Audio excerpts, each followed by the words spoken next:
Physics 50 में आपका स्वागत है। आज हम लोग इलेक्ट्रोस्टैटिक्स का लेक्चर नंबर 16 देखेंगे। आज हम लोग पढ़ने जा रहे हैं electric field due to charged sphere.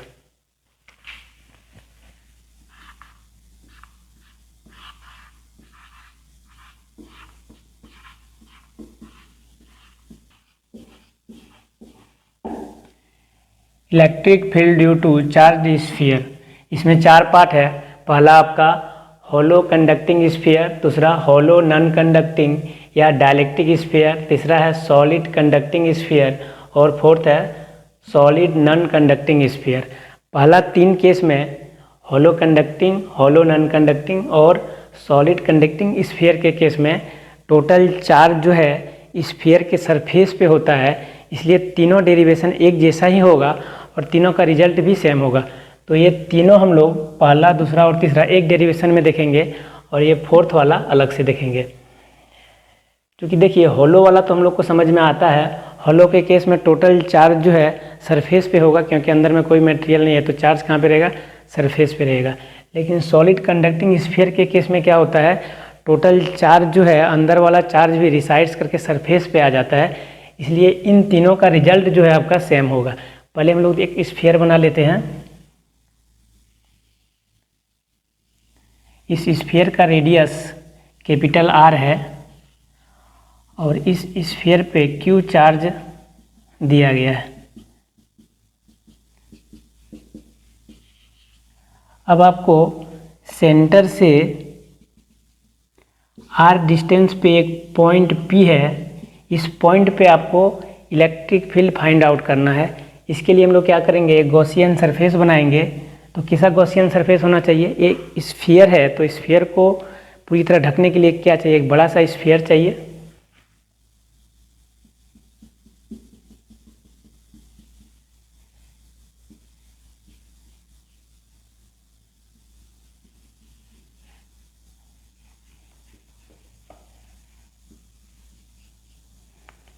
अब यहाँ पे ध्यान दीजिएगा, यहाँ पे छोटा सा एरिया हम लोग लेते हैं डी ए, और स्फीयर का एरिया का डायरेक्शन क्या होगा? उस सरफेस के जस्ट परपेंडिकुलर,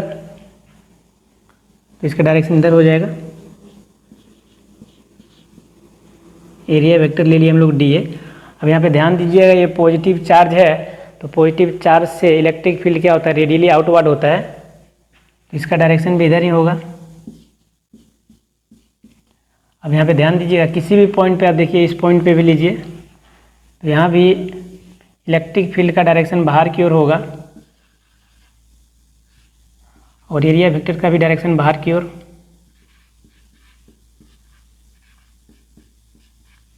इस तरह हर एक पॉइंट पे ई और डी ए, इलेक्ट्रिक फील्ड और एरिया वेक्टर जो है सेम डायरेक्शन में होगा। तो थीटा कितना लेंगे हम लोग? इस केस में 0 डिग्री लेंगे। अब यहाँ पे हम लोग total electric flux find out कर लेते हैं। फाई इक्वल टू हम लोग क्या जानते हैं? E dot D A, dot हटेगा तो क्या आ जाएगा? ई डी ए कॉस थीटा। अब यहाँ पे ध्यान दीजिएगा, इलेक्ट्रिक फील्ड कांस्टेंट है, क्योंकि इस गॉसियन सरफेस के प्रत्येक पॉइंट पे इलेक्ट्रिक फील्ड का वैल्यू सेम होगा, क्योंकि ये आर डिस्टेंस क्या है, सब पॉइंट के लिए सेम है। तो ई को बाहर निकाल लीजिए, इंटीग्रेशन डी ए, ये क्लोज सरफेस है तो क्लोज इंटीग्रेशन हम लोग लगा सकते हैं यहाँ पे, कॉस 0 डिग्री, क्योंकि थीटा इक्वल टू 0 डिग्री, क्योंकि दोनों का डायरेक्शन सेम है। अब यहाँ पे ध्यान दीजिएगा, जब हम लोग पूरा इंटीग्रेट करेंगे, स्मॉल एरिया, सब जगह स्मॉल एरिया लेके इंटीग्रेट करेंगे, तो क्या हो जाएगा? पूरा स्फीयर का एरिया आ जाएगा, कितना होता है? 4 पाई आर स्क्वायर, cos 0 का मान 1। तो यहाँ पे आपका फ्लक्स निकल गया, phi equal to E into 4 pi R square. इसको इक्वेशन 1 ले लीजिए। अब यहाँ पे देखिए, दो केस हो सकता है आपके पास। एक तो क्वेश्चन में टोटल चार्ज दिया हुआ होगा, नहीं तो फिर इसका सरफेस चार्ज डेंसिटी दिया होगा, सिग्मा।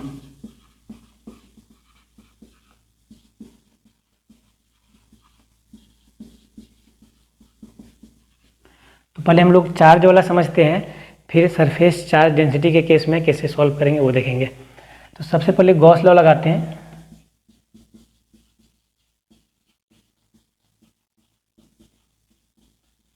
फ्रॉम गॉस लॉ हम लोग जानते हैं phi equal to Q inside by epsilon not. अब यहाँ पे ध्यान दीजिएगा, ये गॉसियन सरफेस के अंदर टोटल चार्ज कितना है, क्यू है, और फ्लक्स हम लोग फाइंड आउट कर चुके हैं, E into 4 pi R square equal to Q inside कितना है, क्यू बाय एप्सिलॉन नॉट। यहाँ से आप इलेक्ट्रिक फील्ड फाइंड आउट कर लीजिए, ई इक्वल टू आ गया आपका 4 पाई आर स्क्वायर से डिवाइड होगा तो 1/4 पाई एप्सिलॉन नॉट, इधर क्यू है, बाय आर स्क्वायर आ जाएगा। तो ये रिजल्ट आपका निकल गया। यहाँ पे ध्यान दीजिएगा, ई इनवर्सली प्रोपोर्शनल आर स्क्वायर, मतलब जैसे जैसे आर का वैल्यू बढ़ेगा इलेक्ट्रिक फील्ड आपका घटते जाएगा। यहाँ पे ध्यान दीजिएगा, ये रिजल्ट पॉइंट चार्ज के कारण भी सेम ही आया था। तो यदि हम लोग बाहर से देखेंगे तो ये जो है आपका, दूर से देखेंगे तो ये पॉइंट चार्ज की तरह ही दिखेगा, तो इसलिए रिजल्ट इस केस में भी सेम ही आएगा, 1/4 pi epsilon naught Q by R square. अब यदि चार्ज नहीं दिया हुआ रहे, क्वेश्चन में बोल दे कि इस स्फीयर का सरफेस चार्ज डेंसिटी सिग्मा दिया हुआ है, तो उस केस में इलेक्ट्रिक फील्ड कितना होगा। चलिए इसको हम लोग फाइंड आउट कर लेते हैं। तो पहले हम लोग क्यू इनसाइड फाइंड आउट करेंगे। क्यू इनसाइड कैसे निकालेंगे, देखिए यहाँ पे सिग्मा इक्वल टू हम लोग जानते हैं क्या होता है, चार्ज पर यूनिट एरिया। तो क्यू इनसाइड निकालने के लिए क्या करेंगे, सरफेस चार्ज डेंसिटी को एरिया से मल्टीप्लाई करेंगे, तो Q इक्वल टू कितना निकल जाएगा, सिग्मा इंटू इस पार्ट का एरिया लेंगे क्योंकि इसी पे चार्ज है ना, तो इस स्फीयर का एरिया कितना हो जाएगा, surface area 4 pi R square, capital R होगा 4 पाई आर स्क्वायर। अब गॉस लॉ लगा दीजिए, phi equal to Q inside by epsilon not. Phi का मान यहाँ पे है आपके पास, इधर निकाले हम लोग इक्वेशन 1 में, E into 4 pi R square equal to Q inside कितना निकला, sigma into 4 pi R square by epsilon naught. पे ध्यान दीजिएगा, 4 पाई कट जाएगा, ई इक्वल टू कितना हो जाएगा, ऊपर में क्या बचा, सिग्मा बचा बाय एप्सिलॉन नॉट, नीचे में आ जाएगा आर स्क्वायर, ऊपर में कैपिटल आर स्क्वायर। तो सरफेस चार्ज डेंसिटी के केस में ई इक्वल टू इतना आ जाएगा। जनरली बोर्ड वाला जो क्वेश्चन रहता है, बोर्ड में जो देता है आपका क्यू से ही रिलेटेड देगा, और एंट्रेंस सब में कभी कभी सरफेस चार्ज डेंसिटी दे देता है, तो उस केस में आप इस तरह से फाइंड आउट कर लीजिएगा। हम लोग outside electric field find out कर लिए, अब इस स्फीयर के इनसाइड इलेक्ट्रिक फील्ड कितना होगा ये फाइंड आउट करेंगे। चलिए देखते हैं आगे।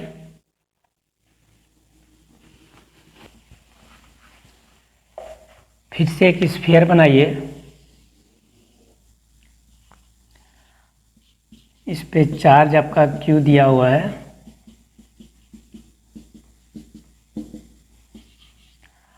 अब इनसाइड किसी पॉइंट पे आपको इलेक्ट्रिक फील्ड फाइंड आउट करने बोल रहा है। तो फिर से एक गॉसियन सरफेस ले लीजिए, इस बार गॉसियन सरफेस मैन वाला स्फीयर से थोड़ा छोटा होगा, इस पॉइंट को ले लेते हैं हम लोग P। अब इस पॉइंट पे आपको इलेक्ट्रिक फील्ड फाइंड आउट करना है, तो यहाँ पे छोटा सा एरिया इधर ले लीजिए बाहर की ओर dA, और इलेक्ट्रिक फील्ड E। अब यहाँ पे ध्यान दीजिएगा, इलेक्ट्रिक फ्लक्स तो सेम ही निकलेगा, फाई इक्वल टू क्या हो जाएगा, E डॉट dA, तो E dA cos थीटा। इस केस में भी देखिए हर एक पॉइंट पे ये जो स्मॉल r है सब जगह क्या होगा, इक्वल होगा, तो इलेक्ट्रिक फील्ड का वैल्यू क्या होना चाहिए, इक्वल होना चाहिए। तो E बाहर निकाल लेते हैं, डी ए, क्लोज सरफेस है तो क्लोज इंटीग्रेशन लगाइए cos 0 डिग्री। देखिए यहाँ पे ई और डी ए का डायरेक्शन सेम है तो थीटा कितना लीजिएगा 0 डिग्री, तो आपका निकल जाएगा ई इंटू, अब देखिए इस गॉसियन सरफेस का सरफेस एरिया कितना हो जाएगा 4πr², 4πr², cos 0 का मान 1, तो यहाँ से आपका इलेक्ट्रिक फ्लक्स निकल गया ई इंटू 4πr²। इसको इक्वेशन 1 ले लीजिए। अब गॉस लॉ से हम लोग क्या जानते हैं,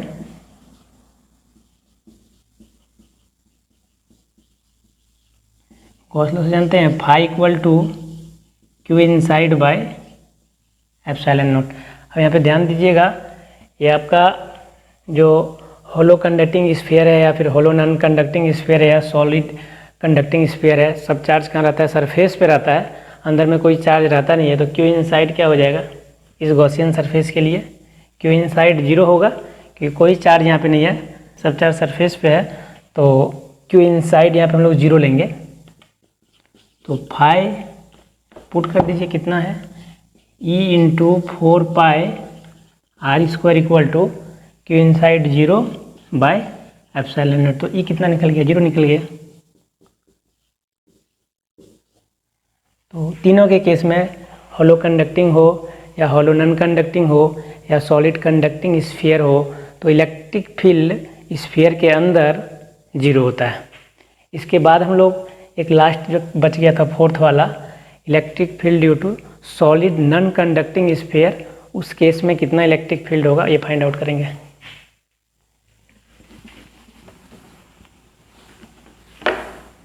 इन तीनों के केस में ग्राफ कैसा होगा हम लोग देख लेते हैं। अभी हम लोग इलेक्ट्रिक फील्ड फाइंड आउट किए, आउटसाइड में कितना निकला 1/4πε0 Q बाय r², और इनसाइड में कितना निकला इलेक्ट्रिक फील्ड 0 निकला। तो ई वर्सेस आर के बीच ग्राफ प्लॉट करेंगे हम लोग। यहाँ पे एक स्फीयर बना लीजिए,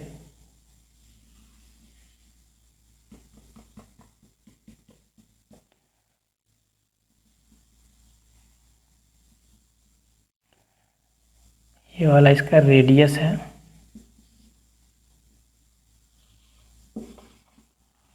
तो यहाँ तक देखिए इलेक्ट्रिक फील्ड क्या होगा 0 होगा।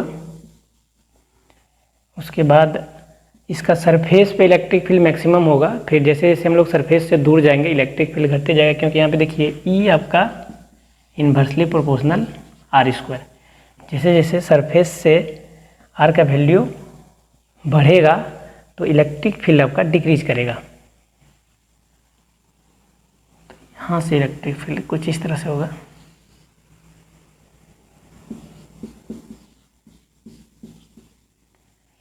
इसके बाद हम लोग पढ़ेंगे electric field due to non conducting solid sphere.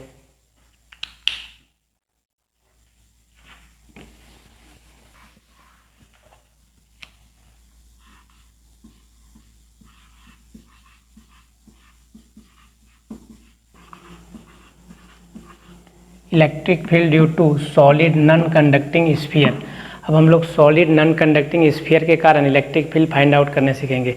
यहाँ पे ध्यान दीजिएगा, सॉलिड नॉन कंडक्टिंग स्फीयर है तो चार्ज जो है इंटायर वॉल्यूम में होगा, सिर्फ सरफेस पे नहीं होगा। तो यहाँ पे सरफेस चार्ज डेंसिटी की जगह क्या दिया हुआ रहेगा, वॉल्यूम चार्ज डेंसिटी दिया हुआ रहेगा। सबसे पहले हम लोग स्फीयर बनाते हैं, क्योंकि ये सॉलिड नॉन कंडक्टिंग स्फीयर है तो चार्ज पूरा वॉल्यूम में होगा।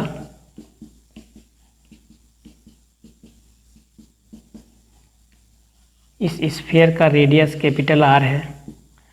अब आपको सेंटर से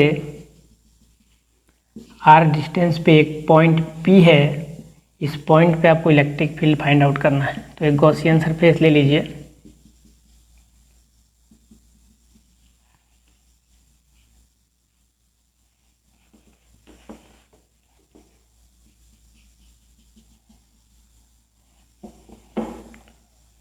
अब यहाँ पे ध्यान दीजिएगा, इस छोटा सा एरिया का जो डायरेक्शन होगा बाहर की ओर होगा, डी ए लीजिए, और ये पॉजिटिवली चार्ज है तो इलेक्ट्रिक फील्ड रेडियली आउटवर्ड होगा। यहाँ पे भी ध्यान दीजिएगा, इलेक्ट्रिक फील्ड और डीए का डायरेक्शन सेम है तो थीटा कितना होगा, 0 होगा। इस तरह से किसी भी पॉइंट पे देखिएगा तो इलेक्ट्रिक फील्ड और डीए का डायरेक्शन सेम होगा, तो हम लोग क्या करेंगे, थीटा क्या करेंगे, 0 लेंगे। सबसे पहले कि इस छोटा सा एरिया के कारण इलेक्ट्रिक फ्लक्स फाइंड आउट करते हैं। डी फाई इक्वल टू कितना होगा, ई डॉट डी ए। अब यदि इसको इंटीग्रेट कर देंगे तो टोटल इलेक्ट्रिक फ्लक्स निकल जाएगा हम लोग का। इसको इंटीग्रेट कीजिए तो फाई इक्वल टू हो जाएगा आपका close integration E D A cos theta, चूँकि थीटा इक्वल टू कितना है, 0 डिग्री। अब यहाँ पे ध्यान दीजिएगा, हर एक पॉइंट के लिए आर का वैल्यू सेम होगा तो इलेक्ट्रिक फील्ड भी क्या होगा, सेम होगा। तो कांस्टेंट है तो बाहर निकाल लीजिए इसको, ई डी ए कॉस 0 डिग्री। अब यहाँ पे ध्यान दीजिएगा, यदि डी ए को हम लोग इंटीग्रेट करेंगे तो ये जो गॉसियन सरफेस हम लोग माने हैं उसका सरफेस एरिया हो जाएगा, कितना हो जाएगा, 4 पाई आर स्क्वायर, कॉस 0 का मान 1। तो यहाँ से हम लोग का फ्लक्स निकल गया E into 4 pi R square. इसको इक्वेशन 1 ले लीजिए। अब मान लीजिए टोटल चार्ज Q दिया हुआ है तो उस केस में इलेक्ट्रिक फील्ड कितना होगा, और यदि वॉल्यूम चार्ज डेंसिटी दिया हुआ है रो,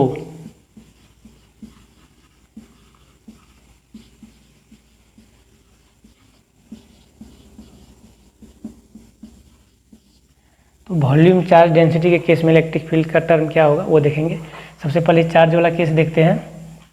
तो गॉस लॉ लगाएंगे, phi equal to Q inside by epsilon not. तो इलेक्ट्रिक फ्लक्स फाइंड आउट कर चुके हैं, E into 4 pi R square equal to Q inside कितना है, देखिए इस गॉसियन सरफेस के अंदर टोटल चार्ज कितना है, क्यू है, तो क्यू बाय एप्सिलॉन नॉट। तो यहाँ से आपका इलेक्ट्रिक फील्ड निकला 1/4 पाई से डिवाइड कीजिए, 4 pi epsilon naught Q by R square से डिवाइड हो जाएगा। तो आउटसाइड में पहले वाला में जितना निकला था उतना ही निकला, E equal to 1/4 pi Q by R square.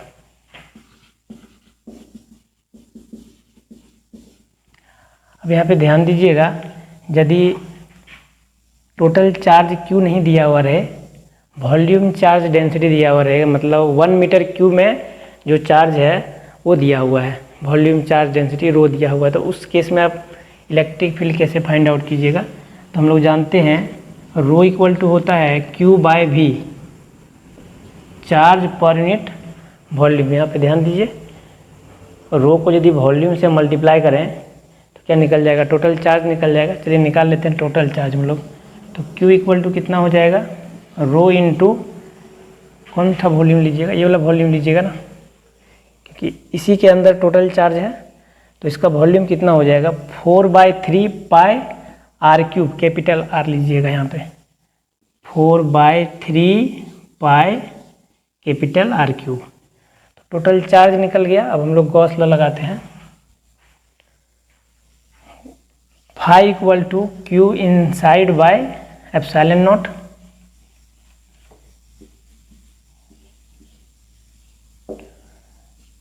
Electric flux कितना है, E into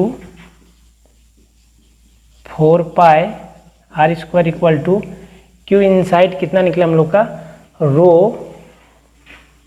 into 4 pi by 3 capital R cube. अब यहाँ पे देखिए 4 पाई से 4 पाई कटेगा तो ई इक्वल टू निकल जाएगा आपका, इधर बचा रो और नीचे में एप्सिलॉन नॉट भी बचेगा by epsilon naught, rho by epsilon naught, इधर बचा आर पे क्यूब बाय आर स्क्वायर। तो यदि चार्ज दिया हुआ रहे तो इलेक्ट्रिक फील्ड आपका ये होगा, ये तो बहुत ही आसान है। और यदि चार्ज की जगह आपको वॉल्यूम चार्ज डेंसिटी दे दिया तो उस केस में आप कैसे फाइंड आउट कीजिएगा, पहले क्यू इनसाइड निकाल लीजिएगा। क्यू इनसाइड कैसे निकालिएगा, वॉल्यूम चार्ज डेंसिटी को वॉल्यूम से मल्टीप्लाई कर दीजिएगा ये वाला वॉल्यूम से, तो आपका क्यू इनसाइड निकल जाएगा। क्यू इनसाइड निकल गया तो फिर तो सेम प्रोसेस है, इलेक्ट्रिक फील्ड फाइंड आउट कर लीजिएगा। इसके बाद हम लोग इसके अंदर इलेक्ट्रिक फील्ड फाइंड आउट करना सीखेंगे। इनसाइड में इलेक्ट्रिक फील्ड कितना होगा ये निकालेंगे।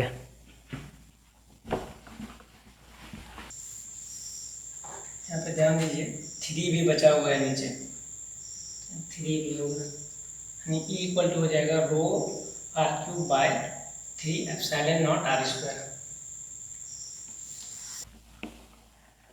अब हम लोग नॉन कंडक्टिंग स्फीयर के inside electric field find out करना सीखेंगे।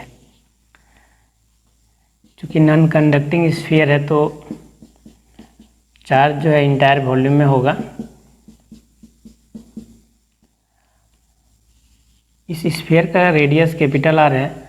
अब आपको सेंटर से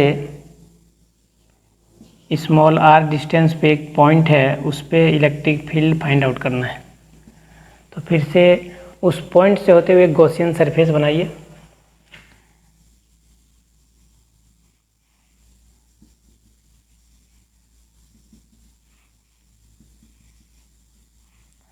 यहाँ पे ध्यान दीजिएगा, इस एरिया का डायरेक्शन बाहर की ओर और इलेक्ट्रिक फील्ड का डायरेक्शन भी बाहर की ओर। तो इस स्फीयर के अंदर जो चार्ज है उसके कारण इलेक्ट्रिक फ्लक्स कितना होगा ये पहले फाइंड आउट करेंगे हम लोग। तो फाई इक्वल टू हो जाएगा ई डी ए कॉस थीटा। फिर देखिए ये तो कांस्टेंट ही होगा, प्रत्येक पॉइंट पे आर का वैल्यू सेम, तो इलेक्ट्रिक फील्ड भी सेम होगा। इसको बाहर निकाल लीजिए, डी ए।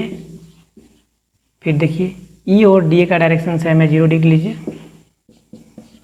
तो ई इंटू कितना हो जाएगा, इसका एरिया कितना हो जाएगा, सरफेस एरिया गॉसियन सरफेस का 4 पाई आर स्क्वायर होगा, cos 0 का मान 1। तो फ्लक्स निकल गया यहाँ पे E into 4 pi R square. इसको इक्वेशन 1 ले लीजिए। अब यहाँ पे ध्यान दीजिएगा, क्यू इनसाइड आपको फाइंड आउट करना है। इसका वॉल्यूम चार्ज डेंसिटी रो दिया हुआ है।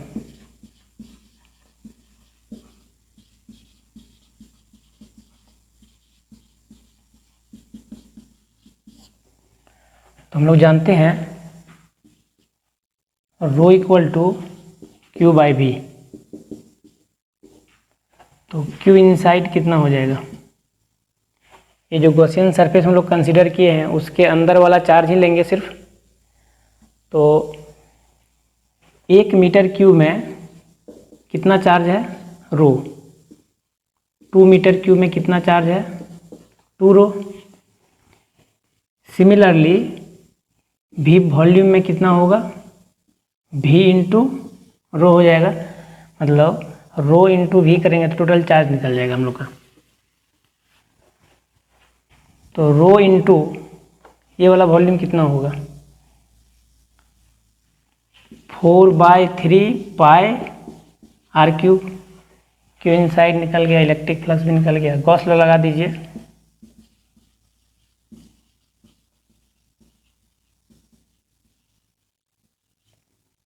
Phi equal to Q inside by epsilon not. अब यहाँ पे ध्यान दीजिएगा, इलेक्ट्रिक फ्लक्स कितना है, E into 4 pi R square equal to Q inside कितना निकला, rho into 4 pi by 3 R cube, नीचे में एप्सिलॉन नॉट। 4 पाई कट जाएगा, यहाँ से आर स्क्वायर भी कट जाएगा, बचेगा आर। तो आपका निकल गया E इक्वल टू ऊपर में बचा rho R by 3 epsilon naught. यहाँ पे देखिए electric field directly proportional R. मतलब जैसे जैसे आर का वैल्यू बढ़ेगा इलेक्ट्रिक फील्ड भी बढ़ेगा। क्योंकि देखिए जैसी आर का वैल्यू बढ़ता है तो इसका वॉल्यूम भी बढ़ेगा, तो वॉल्यूम के अंदर चार्ज भी बढ़ेगा, तो चार्ज बढ़ने के कारण आपका इलेक्ट्रिक फील्ड भी बढ़ेगा। अब यदि हम लोग चार्ज के टर्म में इलेक्ट्रिक फील्ड फाइंड आउट करना चाहते हैं तो कैसे फाइंड आउट करेंगे?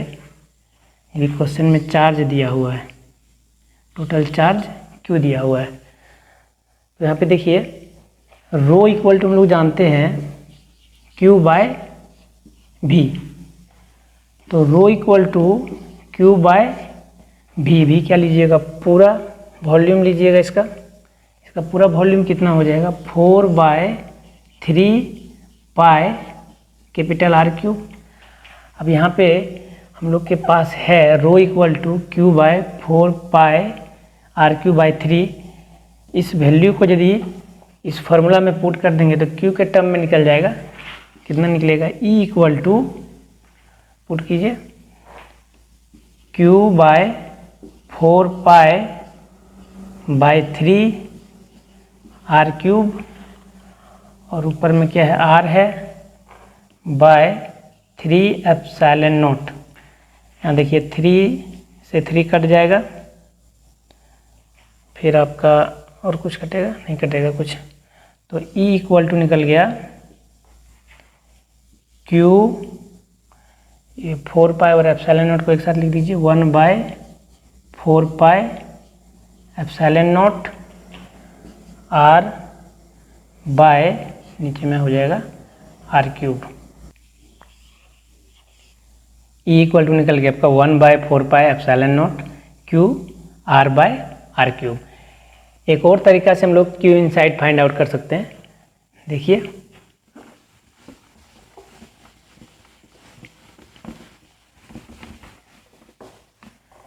यहाँ पे ध्यान दीजिएगा, ये जो टोटल चार्ज Q है 4/3 पाई आर क्यूब वॉल्यूम में है, तो इतना वॉल्यूम में Q चार्ज है, तो 1 मीटर क्यूब में कितना चार्ज होगा?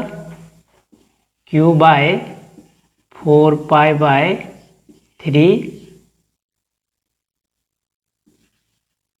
Are cube. अब आपको इस वाला पार्ट में कितना चार्ज होगा ये फाइंड आउट करना है, तो इसका वॉल्यूम कितना होगा? 4/3 पाई, इसका रेडियस स्मॉल आर है, इतना वॉल्यूम में कितना चार्ज होगा? Q by 4/3 R cube into 4 pi by 3 small R cube. यहाँ से आपका 4 पाई बाय 3 कट जाएगा, 4 पाई बाय 3 कट जाएगा, तो Q इनसाइड देखिए कितना निकला इस केस में? Q ऊपर में R cube capital R cube. इसके बाद हम लोग गॉस लॉ लगाएंगे, phi equal to Q inside by epsilon naught, electric flux कितना निकला था? E into 4 pi R square equal to Q inside कितना है? Q R cube by capital R cube, नीचे में एप्सिलॉन नॉट, यहाँ पे आर स्क्वायर से ये कटेगा तो आर बचेगा, तो E इक्वल टू हो गया 1/4 पाई से डिवाइड होगा 4 पाई एप्सिलॉन नॉट, ऊपर में क्या बचा? Q R by capital R का क्यूब। देखिए दोनों केस में रिजल्ट सेम आया, इसमें भी आया था 1/4 pi epsilon naught Q R by R cube, इसमें भी आया आपका 1/4 pi epsilon naught Q R by R cube. तो यदि वॉल्यूम चार्ज डेंसिटी दिया हुआ रहेगा तो फार्मूला ये होगा, और यदि टोटल चार्ज दिया हुआ रहेगा तो फार्मूला ये होगा। अब इसके बीच हम लोग ग्राफ प्लॉट करते हैं R और इलेक्ट्रिक फील्ड के बीच। तो यहाँ पे ध्यान दीजिएगा, आउटसाइड के केस में इलेक्ट्रिक फील्ड कितना निकला था? 1/4 pi epsilon naught Q by R square. यहाँ पे E inversely proportional R square outside के केस में, और इनसाइड के केस में देखिए ये कांस्टेंट है, ये भी कांस्टेंट है, ये भी कांस्टेंट है, E डायरेक्टली प्रोपोर्शनल आर। चलिए हम लोग ग्राफ प्लॉट करते हैं। एक स्फीयर पर ड्रॉ कीजिए, इसका रेडियस r है, इधर आर प्लॉट कीजिए और वाई एक्सिस में इलेक्ट्रिक फील्ड प्लॉट कीजिए। अब यहाँ पे ध्यान दीजिएगा, ये डिस्टेंस कितना हो जाएगा, कैपिटल आर हो जाएगा।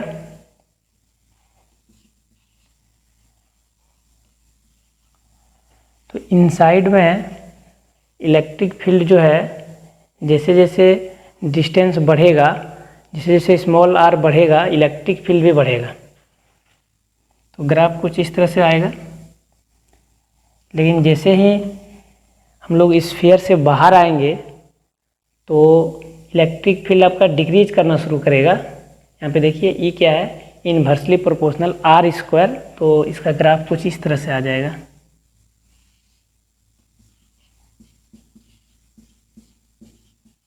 और यहाँ पे इलेक्ट्रिक फील्ड जो है डायरेक्टली प्रोपोर्शनल आर है। इसके बाद हम लोग एक और केस देखेंगे, यदि सॉलिड नॉन कंडक्टिंग स्फीयर हो और चार्ज जो है यूनिफॉर्मली डिस्ट्रीब्यूट ना हो, चार्ज वेरी कर रहा हो, उस केस में इलेक्ट्रिक फील्ड कितना निकलेगा।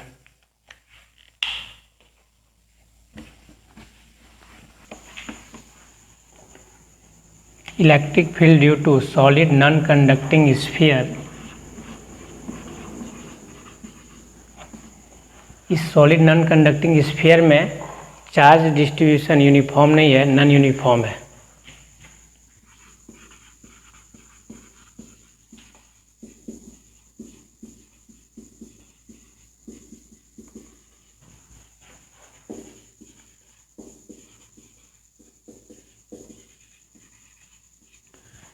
सबसे पहले हम लोग एक स्फीयर लेते हैं।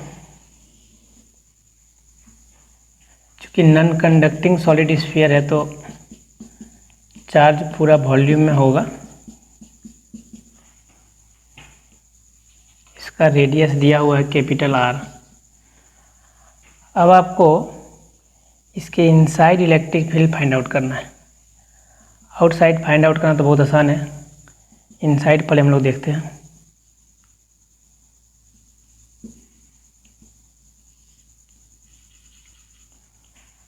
आर डिस्टेंस पे एक पॉइंट पी है, यहाँ पे इलेक्ट्रिक फील्ड फाइंड आउट करना है। तो यहाँ पे ध्यान दीजिएगा, एरिया वेक्टर का डायरेक्शन बाहर की ओर, इलेक्ट्रिक फील्ड का भी डायरेक्शन बाहर की ओर।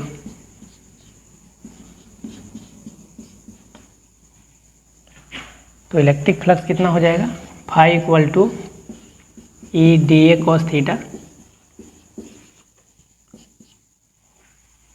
प्रत्येक पॉइंट पे इलेक्ट्रिक फील्ड सेम होगा तो कॉन्स्टेंट बाहर निकाल लीजिए।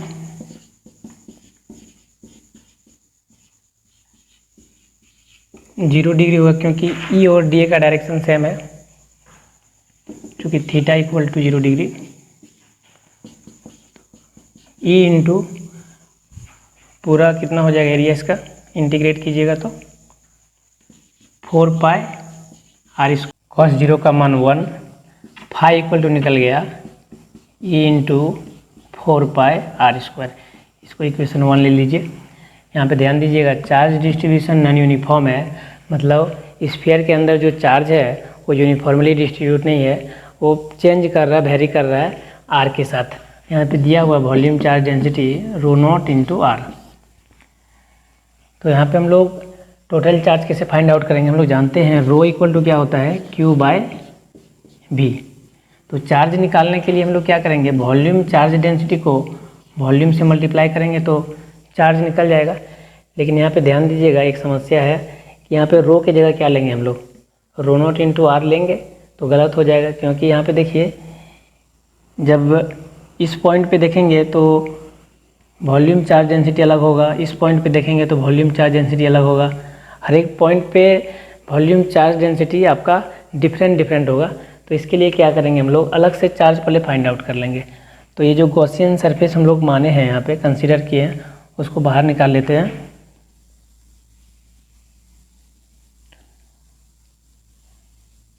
अब ये जो गॉसियन सरफेस है, इसके अंदर एक हम लोग पतला सा सेल काटेंगे स्फीयर के अंदर एक्स डिस्टेंस पे।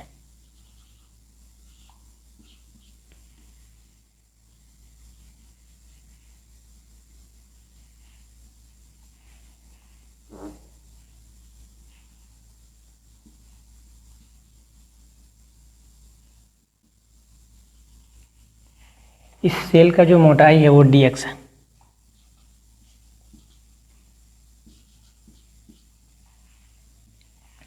अब मान लीजिए ये जो हम लोग सेल काटे हैं इसमें चार्ज dq है, तो dq इक्वल टू कितना होगा,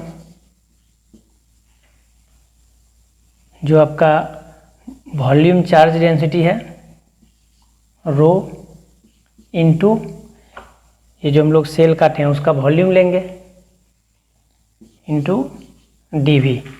तो यहाँ पे ध्यान दीजिएगा वॉल्यूम चार्ज डेंसिटी कितना लीजिएगा, रो नॉट इंटू ये r डिस्टेंस पे था इसका, रो नॉट इंटू आर, तो हम लोग x डिस्टेंस पे ले रहे हैं तो रो नॉट इंटू एक्स हो जाएगा। यहाँ पे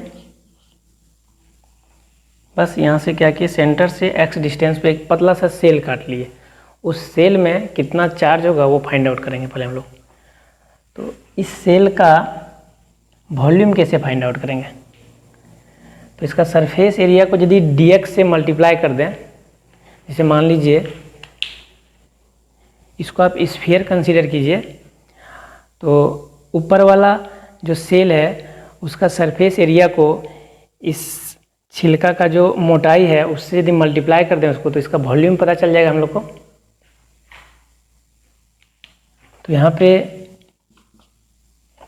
इस सेल का सरफेस एरिया कितना होगा, 4 पाई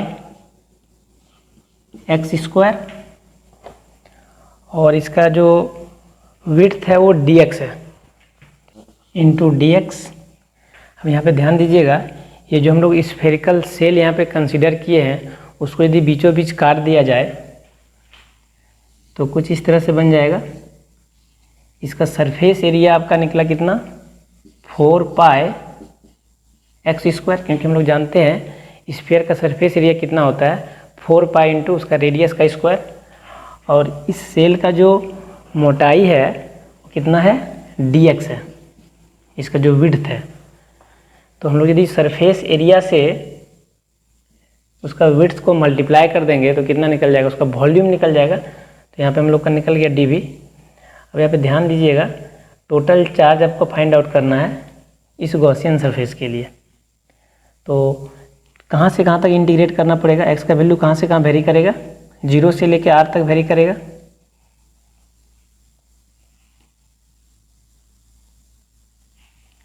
चलिए टोटल चार्ज फाइंड आउट करते हैं।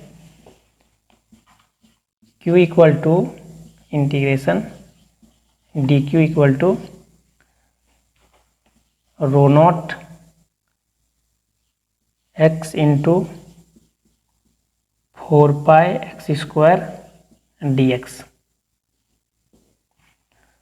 तो यहाँ पे ध्यान दीजिएगा इंटीग्रेशन 0 से r तक के लिए करेंगे, ये कांस्टेंट है, ये भी कांस्टेंट, बाहर निकाल लीजिए, rho nought 4 pi integration X cube हो जाएगा dx 0 r।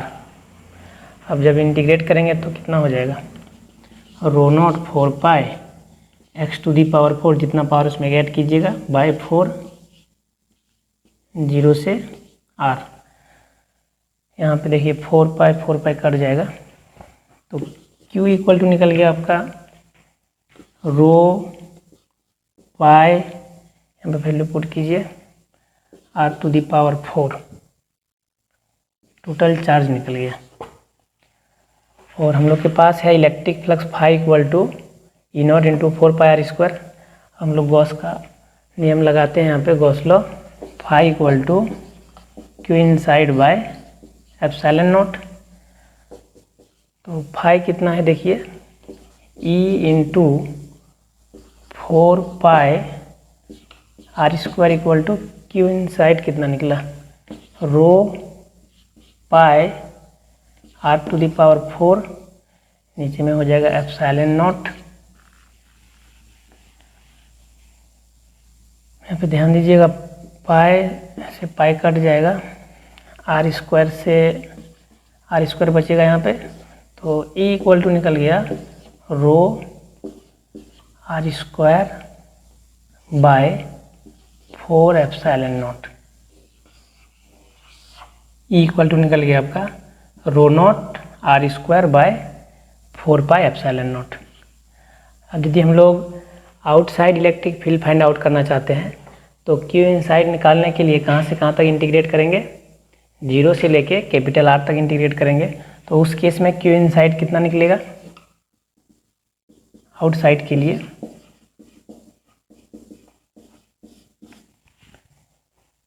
Row pi capital R to the power 4 हो जाएगा। क्यू इनसाइड निकल गया, इलेक्ट्रिक फ्लक्स तो हम लोग के पास है ही, ई इंटू 4 पाई स्क्वायर। अब पॉइंट यहाँ पे कंसीडर करेंगे हम लोग, फिर एक गॉसियन सरफेस कंसीडर कीजिएगा इस तरह से। तो गॉस लॉ लगाइएगा, phi equal to Q inside by epsilon not. Phi कितना निकला था हम लोग का, E into 4 pi R square equal to Q inside कितना है, rho pi R to the power 4 by epsilon not. तो यहाँ से निकाल लीजिए, देखिए पाई से पाई कट जाएगा, ई इक्वल टू निकल गया आपका rho nought R to the power 4, यहाँ भी रो नॉट होगा, बाय 4 से डिवाइड होगा एप्सिलॉन नॉट आर स्क्वायर। यहाँ भी आपका रो नॉट होगा, यहाँ पे रो नॉट, यहाँ भी रो नॉट होगा, यहाँ भी रो नॉट होगा। यहाँ पे ध्यान दीजिएगा, इनसाइड के केस में electric field rho nought R square 4 epsilon nought, और आउटसाइड के केस में rho nought R to the power 4 epsilon not R square. मतलब इनसाइड में इलेक्ट्रिक फील्ड बहुत तेज़ी से बढ़ेगा। इनसाइड के केस में जब हम लोग सेंटर से सरफेस तक आएंगे तो इलेक्ट्रिक फील्ड देखिए यहाँ पे E directly proportional R square, क्योंकि वॉल्यूम चार्ज डेंसिटी भी इंक्रीज कर रहा है डायरेक्टली प्रोपोर्शनल।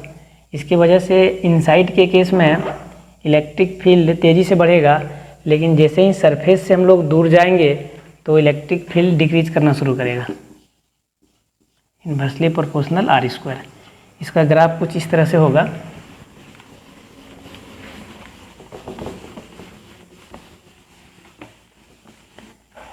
एक स्फीयर बनाइए, इसका रेडियस कैपिटल आर,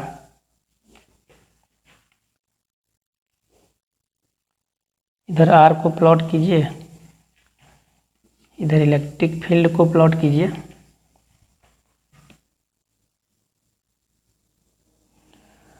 ये इसका सरफेस हो गया यहाँ तक, तो ये हो जाएगा इसका कैपिटल आर। तो इनसाइड के केस में कुछ इस तरह से इंक्रीज करेगा, ये डायरेक्टली प्रोपोर्शनल आर स्क्वायर। इस सरफेस से जैसे हम लोग बाहर जाएंगे इलेक्ट्रिक फील्ड डिक्रीज करना शुरू करेगा, ये इन्वर्सली प्रोपोर्शनल आर स्क्वायर। आज का लेक्चर यहीं तक। नेक्स्ट लेक्चर में हम लोग कुछ प्रॉब्लम सॉल्व करेंगे, इसके बाद ये चैप्टर आपका समाप्त हो जाएगा।